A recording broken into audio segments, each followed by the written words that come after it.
Greetings, everyone. Thank you for the privilege of being here virtually with you today. I have a question for you that I haven't asked publicly in a while, and that question is, how are the children? It's been a while since I've posed this question aloud, but it's nonetheless relevant today and always.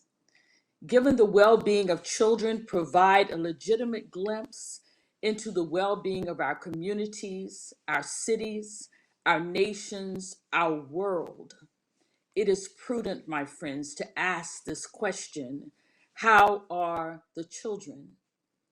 I began asking this question after learning of a tribe in East Africa considered to be among the warriors who are most fearsome and more intelligent than any other, the Maasai.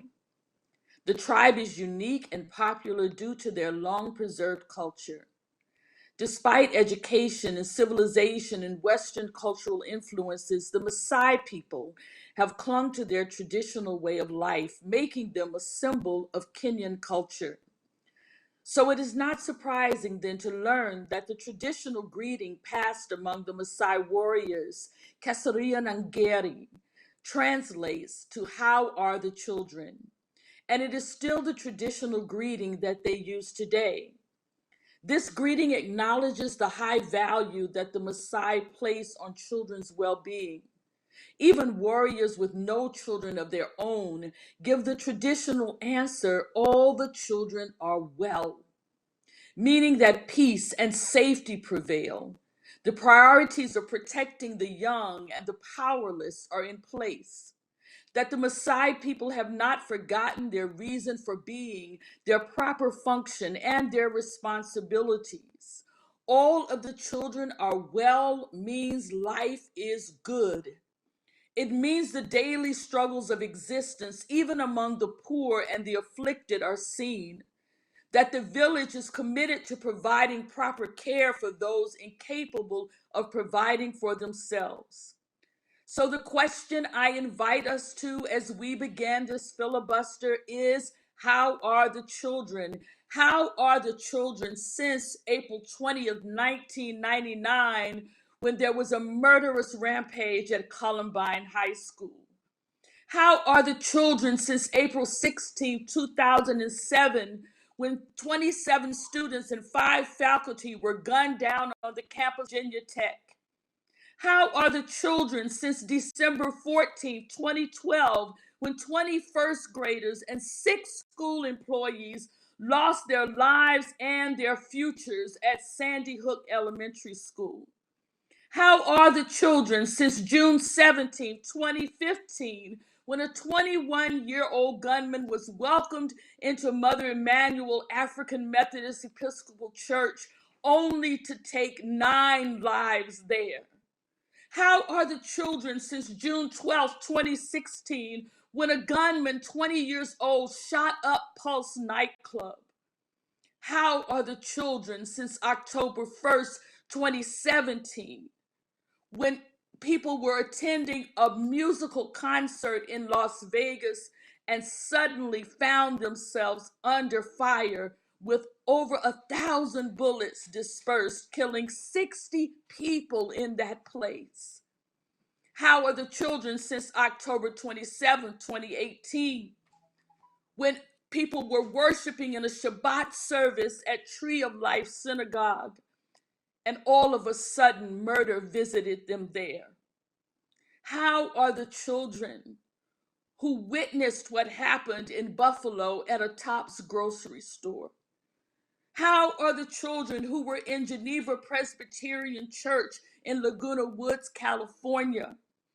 How are the children who trust hospitals to be safe places and healing places, and yet now live with the horror of what happened at St. Francis in Tulsa, Oklahoma? How are the children who not only died but survived Robb Elementary School? How are the children, my friends? It is this call for community, this call for safety, this call for recognition that every child of God deserves to live, that has brought people of faith from diverse religions and doctrines together to stand in this moment to say that there are many things that we may not agree about, but we all agree on this. Our children deserve the right to safety. Our children deserve the right to live. Our children deserve for their parents to be well and to be whole. Our children deserve for their neighborhoods not to be riddled with gunfire. Our children deserve to go to school and not worry that they may be shot or who they may have to help save should gunfire break out there. Our children should be able to worship and not concentrate on whether or not a stranger that enters their midst may do them harm. And not only our children that are in danger of being killed, but how are our children whose minds are being weaponized in this moment with such hatred that they find gun violence valiant?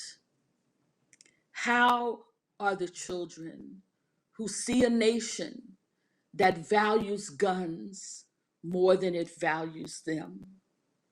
For this reason, a collection of clergy, representative of over 9 million people of faith, have come together to issue a collective statement asking, begging, pleading on behalf of our children that our legislatures do the right thing and enact responsible gun control. Take assault weapons out of the hands of those who have no need for them other than violence. Next, you will hear this statement read by Reverend Dr. Emma Jordan Simpson. I pray that you listen. God bless.